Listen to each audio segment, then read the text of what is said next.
कृष्ण गोविंद हरे मुरारी, श्री कृष्ण गोविंद हरे मुरारी, हे नाथ नारायण वासुदेव, हे नाथ नारायण वासुदेव, हे नाथ नारायण वासुदेव, श्री कृष्ण गोविंद हरे मुरारी, गोविंद हरे मुरारी, श्री कृष्ण गोविंद हरे मुरारी, श्री कृष्ण गोविंद हरे मुरारी, हे नाथ नारायण वासुदेव, हे नाथ नारायण वासुदेव, हे नाथ नारायण वासुदेव, हे नाथ नारायण वासुदेव, हे नाथ नारायण वासुदेव, हे नाथ नारायण वासुदेव, गोपाल भगवान सब संतन की जय जय रघुवीर समत, अवधूत चिंतन श्री गुरुदेव दत्त, श्री गुरुदेव दत्त, श्री गुरुदेव. धुंदलीचा मुलगा. धुंदली म्हणजे काय तर आपण बघितलं बुद्धी, बुद्धी बुद्धी कुबुद्धी, आणि त्या कुबुद्धीचा जो मुलगा आहे, दुर्बुद्धीचा जो मुलगा आहे तो धुंदुकारी. आणि धुंदुकारी शब्द फार सुंदर आहे. कसा आहे बघा, त्यात कारी आहे, कारी. धुंदली आणि नंतर कारी आले, त्यात धुंदुकारी. म्हणजे जे विकारी वगैरे शब्द असतात ज्याच्यात रकार लागतो, रकार, विकारी, आकारी, मत्सरी, त्यात त्याला त्या बुद्धीला विकार लागला. आणि त्या बुद्धीच्या विकारातून जो निर्माण झाला तो अहंकार. काय निर्माण झाला? अहंकार. आणि त्या अहंकारानं ज्याला ग्रासलं त्याचं नाव आहे धुंदुकारी. देहाबद्दलचा अहंकार ज्याच्या बुद्धीमध्ये आहे, देहाबद्दलचा अहंकार, त्याच्याच बुद्धीमध्ये देहाचे विकार आहेत. ज्याला देहाबद्दलचा अहंकार नाही, देहाबद्दलची आसक्ती नाही, त्याला देहाचे विकार, देहाचे गुण तो आपले मानत नाही. देह गोरा, मी गोरा, देह काळा, मी काळा, देह जन्मतो, मी जन्मतो, देह वाढतो, मी वाढतो. असं कधी होतं तर ज्याची बुद्धी देहामध्ये आहे, देह मी अशी ज्याची बुद्धी आहे तो धुंदुकारी. आणि आम्ही सुद्धा आता त्याच्याच वळणावर आहोत. मी येतो धुंदुकारी, मी जातो, मी मंदिरात येतो देहासंबंधानं, मी मंदिरातनं जातो देह संबंधानं. म्हणजे माझी बुद्धी सुद्धा अजून देहाला धरून आहे. आता हे लक्षात ठेवायचं एक गोष्ट, ज्याच्या बुद्धीमध्ये मी देह आहे असा भाव आहे, बघा लक्ष द्या काय म्हणतोय ते विसरायचं नाही. ज्याच्या बुद्धीमध्ये मी देह आहे, ज्याच्या बुद्धीमध्ये असं ज्ञान आहे, तो मेल्याशिवाय राहत नाही. मी देह आहे असं बुद्धीनं ज्ञान ज्याच्याजवळ आहे त्याला देह मृत्यू देतो.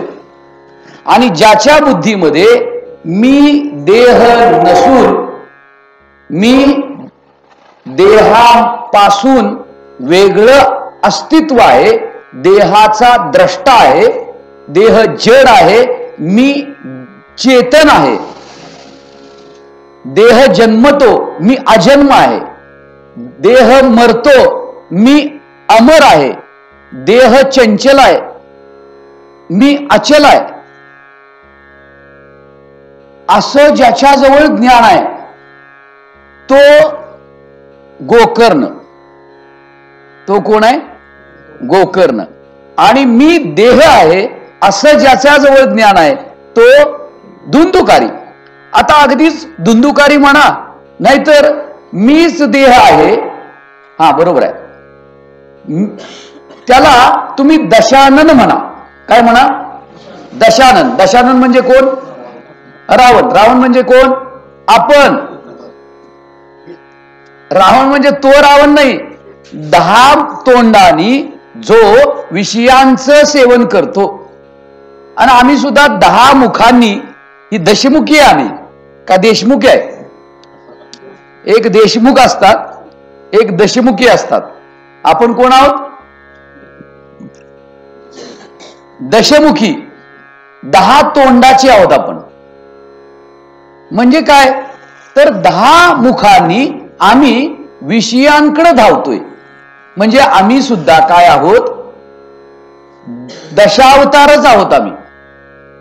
आणि भगवंत कोण आहेत? तर दशरथी आहेत. बघा, लक्ष द्या, आम्ही दशानन आहोत आणि भगवंत दशरथी. आता तुम्ही दशरथी व्हायचं का दशमुखी व्हायचं तुमच्यावर अवलंबून आहे. गोकर्ण म्हणतो तू दशरथी होऊ नको, दशमुखी होऊ नको, तू दशरथी हो. या 10 चाकांच्या रथामध्ये असलेला जो मालक आहे त्याला म्हणायचं दशरथी, दाशरथी. तो आत्माराम, आमची आकाराम, सकाराम, गंगाराम, तुकाराम. हा तुका, गंगा, आका, सखा हा रथ आहे. आणि त्या रथाचा आत जो आहे तो राम आहे. तो राम असला तर गंगा, तुका, आका, सखा, आत्मा आणि काय तुम्ही 9 जण सांगितली, तो रथ चालणार. आणि तो जर नसला तर हे चालणार नाही. तसा हा सुद्धा रथ आहे ना, तो असला तर चालणार. म्हणून हा धुंदुकारी जो आहे तो कोण आहे? तर धुंदुकारी अहंकार आहे. धुंदुकारी अहंकार कशाचा आहे आम्हाला?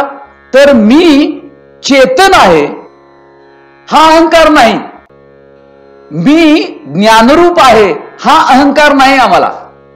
नाही, आम्हाला देहाचा अहंकार आहे. ज्याला देहाचा अहंकार आहे तो मृत्यू पावतो. परीक्षित राजाला देहासंबंधी अहंकार होता. मी माझं त्याचं देहासंबंधी होत. आणि ज्याचं मी आणि माझं देहासंबंधी आहे त्याला अहंता आणि ममता त्या ठिकाणी प्राप्त होते. आणि अहंता ममतेनं त्याला काय प्राप्त होतं? तर त्याला जन्म आणि मृत्यू हे प्राप्त होतं. म्हणून हा धुंदुकारी अहंकारी. आणि तो अहंकारी जसा रावण दशमुखांनी भोगण्यासाठी प्रवृत्त झाला, उन्मत्त झाला, तसा हाही उन्मत्त झालेला होता. आता यातनं घ्यायचं काय? की आपलीच या ठिकाणी परिस्थिती मांडलेली आहे, कुणाचीही परिस्थिती मांडलेली नाही, आपलीच परिस्थिती वर्णन केली आहे. आजच तुम्हाला सांगतो, आता इथं यायच्या पर्यंत आम्ही सकाळपासून काय केलं? काय केलं? हा, डोळ्यांनी काय केलं, कानाने काय केलं, हातानं काय केलं, पायाने काय केलं, काय केलं, काय चिंतन केलं, काय केलं चिंतन? म्हणजे आम्ही सकाळपासून आतापर्यंत इंद्रियांचंच सेवन केलं. म्हणून आम्ही सुद्धा सकाळपासून आतापर्यंत दशमुखीच होतो, धुंदुकारीच होतो. आम्हाला धुंदुकारीची कथा करायची आहे, पण त्या कथेमधून आमच्यातला धुंदुकारी मारायचा आहे. संपवायचा आहे. कथा झाली, धुंदुकारी, त्याचा उद्धार झाला, गोपाल कृष्ण भगवान की. पण माझ्यातला धुंदुकारी तसा शिल्लक आहे. कथा झाली बरोबर आहे हो, पण माझा जो अहंकार जो आहे तो तसा शिल्लक आहे. म्हणून आमचे देशमुख काका म्हणतात, हा विचारुनी अहंकार सांडीजे. कुणाला विचार? गोकर्णाला विचार. आणि गोकर्ण म्हणजे कोण? ज्याचे कान संतांच्या संगतीमध्ये राहून तृप्त झालेले आहेत, ज्यांनी श्रवण मनन निधिध्यासन केलेलं आहे, असा गोकर्ण. काल आपला थोडा विषय राहिला म्हणून सांगतो. जर मी काल स्पर्श केलेला त्या विषयाला, समजा या कानांनी तुम्हाला काही ऐकताच आलं नाही किंवा तुम्ही काही ऐकलंच नाही, तर ही बाकीची जी इंद्रिय आहेत ना, बाकीची ती जास्त काम करत नाहीत. डोळा जास्त काम करत नाही. तुम्ही मला बघितलं हो, पण माझ्याबद्दल काही ऐकायलाच आलं नाही तुम्हाला, मग तुमचं मन विकारी होत नाही. ज्या वेळेला तुम्ही एखाद्याला बघता आणि त्याच्याबद्दल काहीतरी दोष ऐकायला येतात, त्यावेळेला तुम्ही त्याच्याबद्दल तुमच्या अंतःकरणामध्ये चुकीचा भाव निर्माण करता. भगवान दत्तात्रयांच्या बद्दल ज्या वेळेला तुम्हाला ऐकायला आलं, त्यावेळेला तुमच्या डोळ्यांनी त्याचं रूप पाहावं, पायांनी त्याच्याकडे जावं, हाताने त्याला नमस्कार करावा, मनानं त्याचं चिंतन करावं, बुद्धीनं त्याच्याबद्दल निश्चय करावा, अंतःकरणामध्ये त्याला धारण करावा, त्या हाताने त्याला टाळ्या वाजवाव्यात, असं अंतःकरणामध्ये व्यवहार झाला. म्हणजे जोपर्यंत ही कर्मेंद्रिय एखादा विषय ऐकत नाहीत, तोपर्यंत बाकीची इंद्रिय स्वस्थ असतात. मग जर चांगलं आम्ही ऐकायला आलं, तर ही इंद्रिय सुद्धा चांगल्या कर्मामध्ये प्रवृत्त होतात. म्हणजे हा रथ चांगल्या कर्मात प्रवृत्त होतो. आणि जर ह्या इंद्रियांना जर चुकीचं ऐकायला आलं, तर ही इंद्रिय किंवा त्यांची प्रवृत्ती ही आपल्या अंतःकरणामध्ये त्याच्याबद्दल चुकीचा भाव धारण करतात. आणि मग तो त्याच्या घरामध्ये असतो, पण आमचं अंतःकरण घाण झालेलं असतं. म्हणून इथं आल्यावर बघत जावा की माझ्या मनामध्ये एखाद्या विषयी काय काय निर्माण व्हायला लागले.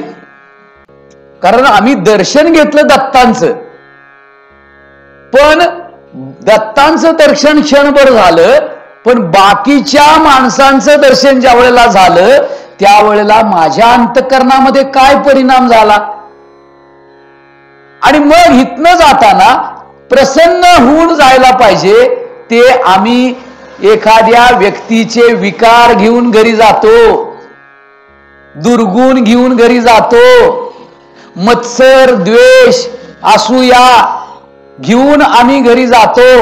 आणि मग त्या क्षणाला जो काही तुम्ही 10 मिनिटं इथं आलेला होता, तो 10 मिनिटामध्ये पुण्य झालं का पाप झालं? काय झालं? जर तुम्ही इथं येऊन एखाद्याच्या विषयी जर वाईट विचार, वाईट चिंतन, त्याच्या दुर्गुणांचं चिंतन, त्याच्या दोषांचं चिंतन, त्याच्यातल्या विकारांचं चिंतन, त्याच्यातल्या वासनेचं चिंतन, खरं म्हणलं तर तो घरामध्ये आहे, शांत आहे, आणि तुम्ही देवळात आहात, पण तुम्ही देवळात शरीरानं आहात, पण मनानं तुम्ही त्याच्या विकारांच्या बरोबर एकरूप झालेला. लक्षात येते ना? म्हणजे शरीर इथं आहे, पण मन विकारी झालं, आणि तो शरीरानं घरात आहे, पण कदाचित तो भगवंताचं जर चिंतन करत असेल, तर तो पंढरपुरात असेल, तो गाणगापुरात असेल. आपल्या घरामधले सिमेंटचे खांब आणि या मंदिरामधले सिमेंटचे खांब दोन्हीही एकाच सिमेंटचे आहेत, पण इथं आल्यानंतर बुद्धी हे मंदिर आहे असा भाव निर्माण करते. हे भगवान दत्तात्रयांचं मंदिर आहे, हे भगवान दत्तात्रय आहेत. मग परिणाम कुठे झाला? खांबावर झाला का या खांबावर झाला? परिणाम कुठे झाला? ज्याच्यावर परिणाम होत नाही त्याला दगड म्हणतात. ज्याच्यावर परिणाम होतो, ज्याच्यावर काहीच परिणाम होत नाही त्याला दगड म्हणतात. ज्याच्यावर परिणाम होतो त्याला जीव म्हणतात. आणि ज्याच्यावर सर्व काही घडून सुद्धा ज्याचं अंतःकरण त्या होणाऱ्या घटनेशी लिंपायमान होत नाही त्याला ईश्वर म्हणतात, त्याला मुक्त म्हणतात, त्याला अलिप्त म्हणतात, त्याला जीवनमुक्त म्हणतात, त्याला साक्षी म्हणतात. तुम्ही साक्षी आहात का तुम्ही जीव आहात? का तुम्ही आम्ही दगड आहात? आपण दगड नाही आहे, आपल्यावर परिणाम होतोय, आपल्यावर परिणाम होतोय, आपण दगड नाही आहे. म्हणजे परिणाम होतोय म्हणजे आम्ही जीव आहोत. पण आपल्याला जीव म्हणून जगायचं नाही आहे, कारण जीव हा होणाऱ्या परिणामांनी सुखी दुःखी होत असतो. आणि सुखी दुःखी होतो त्या सुखदुःखातून निवृत्त होण्यासाठी ईश्वराचं चिंतन करायचं आहे. कारण ईश्वर करून सुद्धा अकर्ता आहे, घडून सुद्धा काही घडलेलं नाही, भोगून सुद्धा काही भोगत नाही असा जो आहे तो ईश्वर आहे, साक्षी आहे, मुक्त आहे. मग आपल्याला जर परिणाम होत असेल तर जीवदशा आहे आणि आपल्यावर काहीही आपण अलिप्त राहू होणाऱ्या सगळ्या क्रियेमध्ये तर आपण शिवदशेत आहोत. एक जीवदशा आहे जो सुखदुःखांच्या याच्यामध्ये परिणाम पावतो आणि एक शिवदशा आहे, एक शिव अवस्था आहे की होणारं सगळं चाललेलं आहे पण भगवान दत्तात्रय फक्त पाहत आहे. तुका म्हणे उगी राहावे.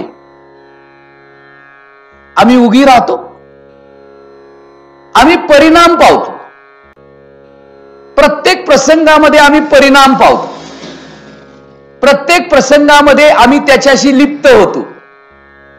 आणि संत म्हणतात तुका म्हणे उगी राहावे, जे जे होईल ते पहावे. पहावे बघा, पाहतात ते आता सुद्धा स्वामी पाहतात आणि भगवंत सुद्धा पाहतात आणि आमचे गुरुदेव सुद्धा पाहतात. जीवाचा सुद्धा स्वभाव आहे पाहणं. जीवाचा स्वभाव काय? जरा थोडा सूक्ष्म विषय. जीवाचा स्वभाव काय? दर्शन आणि प्रकाश हा जीवाचा स्वभाव आहे. काय लक्षात ठेवा?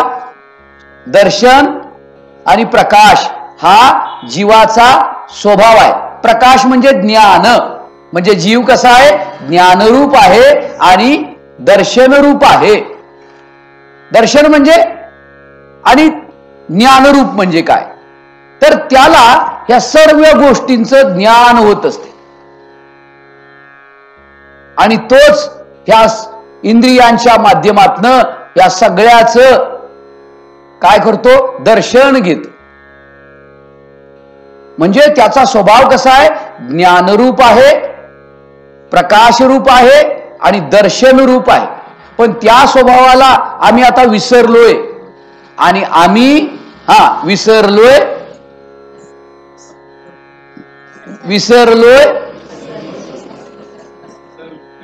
मोठ्यानी विसरलोय, घसरलोय. आम्ही त्याला विसरलोय. आम्हाला आमचं जे ज्ञान स्वरूप आहे ते आम्ही विसरलोय.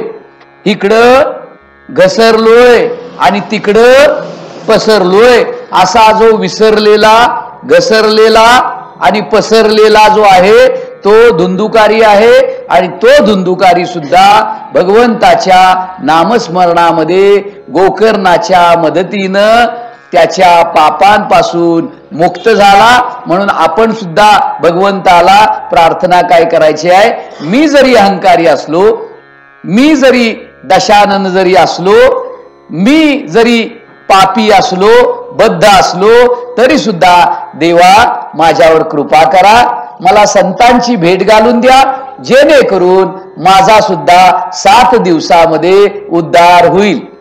आता किती वर्ष झाली आपली आयुष्याची? किती वर्ष झाली? 50, 40, 50 झाली. मग तुमची काय आता तुमची आता अवस्था काय, अनुभव काय? मुक्त आहे का बद्ध आहे? बद्ध आहे. माऊली तुमचं कसं काय, बद्ध का मुक्त? बद्ध आहे. चांगलं आहे, आपण बद्ध आहोत, एवढं पुष्कळ झालं समजलं तरी. जो बद्ध आहे तो बद्ध जो आहे एवढा आपल्याला जरी भाव निर्माण झाला, आता 50 वर्षानंतर आम्हाला कळालं की आम्ही बद्ध आहोत. किती वर्षानं कळालं? आता संत काय म्हणतात? देवाची या द्वारी, हा पुढे म्हणजे अर्थ काय त्याचा? एक क्षणभर देवाच्या द्वारामध्ये आपण जर उभा राहिलो तर काय होतंय? 4 मुक्ती मिळतात. आणि आता 50 वर्ष झालं, आता अजून मुक्तीचं नामो निशान नाही. का तर देवाचं द्वारच कळलं नाही. देवाच्या द्वारी उभा एक क्षणभर, क्षणम आत्मानु अनुसंधानम, आत्मा अनुसंधानम क्षणम, एक क्षण फक्त तुम्ही स्मरण करा की मी देह नाही, बस तुम्ही सुटला. तुम्ही देह नाही, एक क्षण फक्त स्मरण करा. आता आमचं दिवसभर जप काय माहितीये का? मी देह आहे. किती वेळा सांगायचं? जाऊ देवाची या गावा, जाऊ देवाची या गावा, घेऊ तेथेची विसावा. हा बरोबर आहे, म्हणा म्हणा. आता कुठल्या गावात आहे आम्ही? देहूची या गावा, आम्ही देहूची या गावा. तुका जातो वैकुंठाला, रामकृष्ण विठ्ठल बोला. देहूच्या गावातून आम्ही जातो देवाच्या गावाला, आणि देवाच्या गावामध्ये विश्रांती आहे, देहाच्या गावामध्ये अशांती आहे. देवाच्या गावामध्ये मुक्ती आहे, भक्ती आहे, प्रीती